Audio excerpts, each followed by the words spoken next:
wabarakatuh. Di video kali ini saya akan membahas tentang ungkapan dalam percakapan sehari-hari dalam bahasa Inggris. Jadi banyak ungkapan-ungkapan dalam bahasa Inggris yang kadang-kadang kita butuhkan untuk kita gunakan dalam percakapan sehari-hari. Misalnya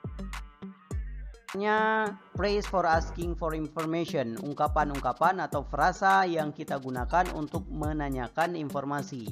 Jadi ada 10 ungkapan yang ada di sini, saya bacakan, teman-teman dengarkan dan pastikan teman-teman mengingat kalimat-kalimat yang ada di sini supaya bisa digunakan dalam percakapan sehari-hari. Yang pertama, can you tell me?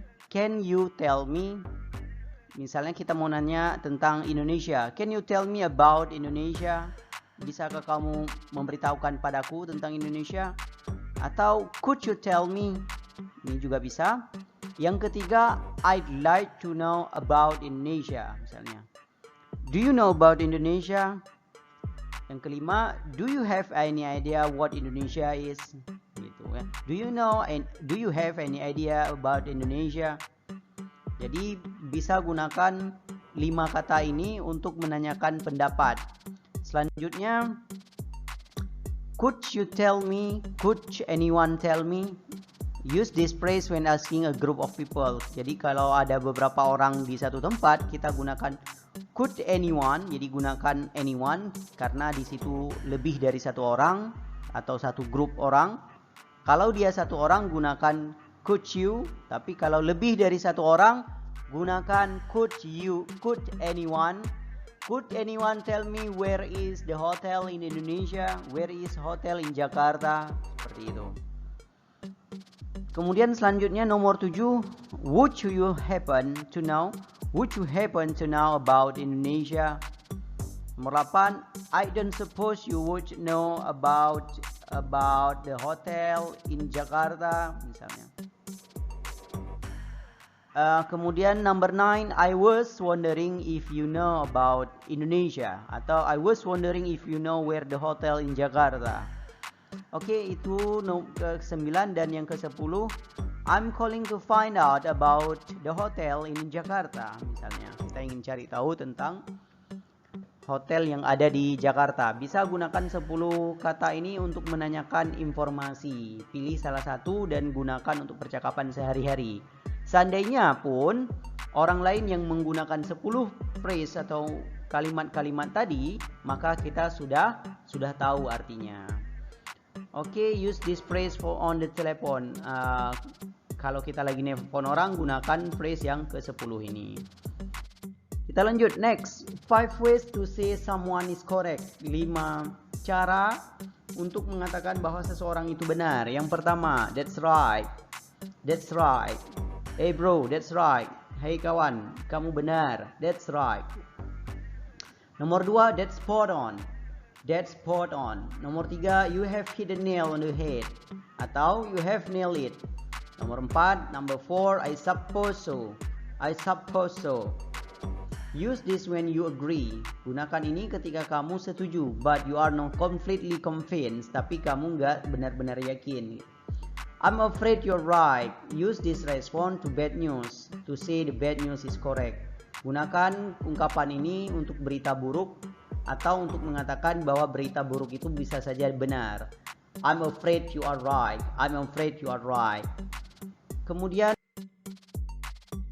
5 ways to say someone is wrong.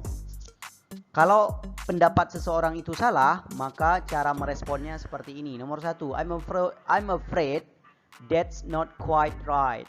Number 2, I'm afraid you are mistaken. Number 3, no, you have got it wrong. Number 4, no, that's all wrong. Number 5, baloney, bullshit.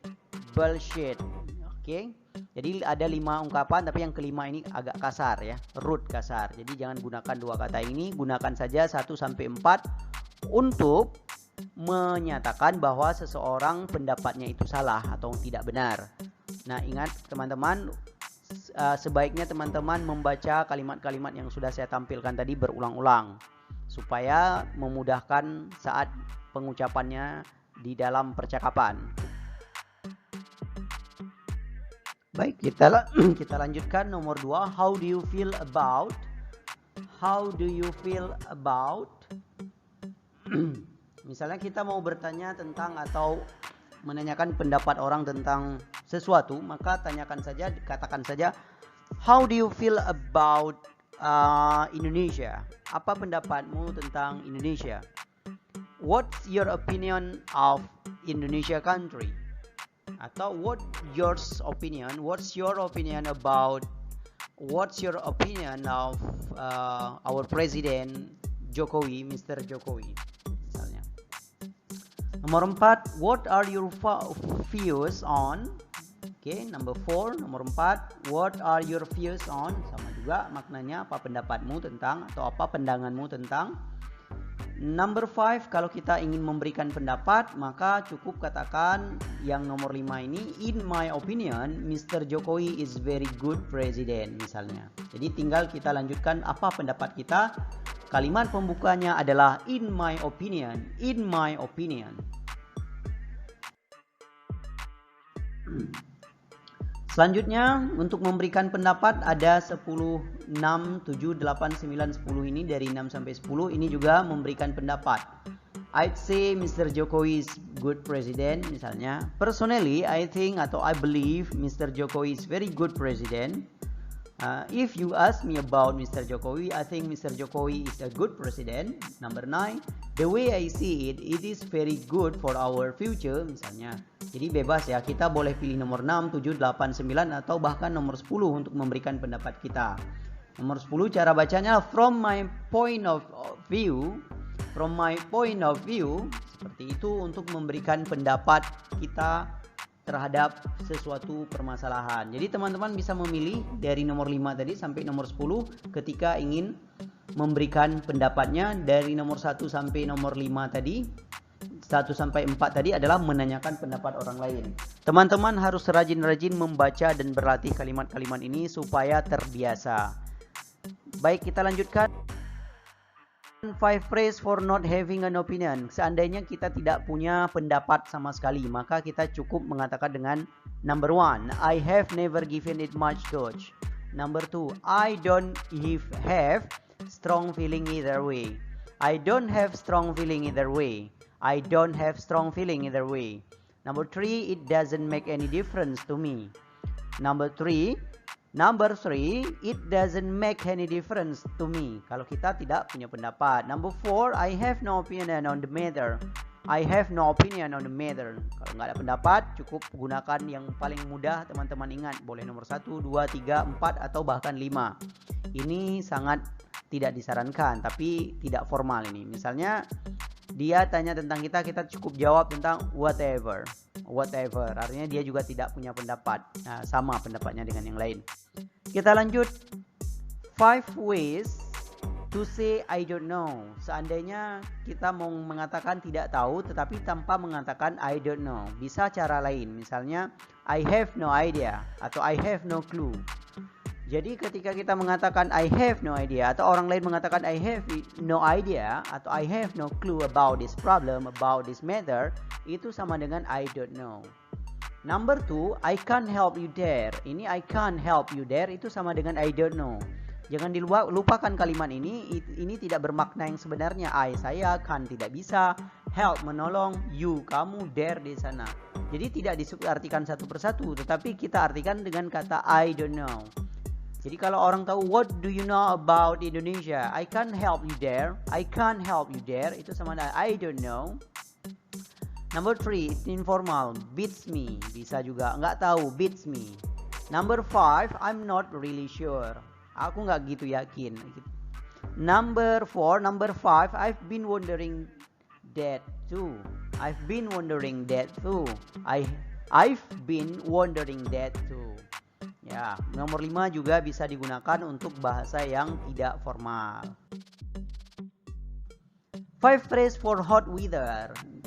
Jika kondisinya hari-hari yang kita jalani cuacanya panas, hot weather, maka untuk mengatakan cuaca yang panas adalah it's nice and warm today. It's nice and warm today. Hari ini cerah dan hangat ya.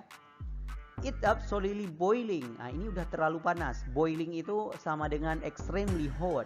Extremely hot ya. Sangat-sangat panas. We are having a real heat wave. Bisa juga a real heat wave itu, gelombang panas yang sangat nyata. Heat wave sama dengan many consecutive days of hot weather ya. Number 4, the sun's really strong today. The sun's really strong today.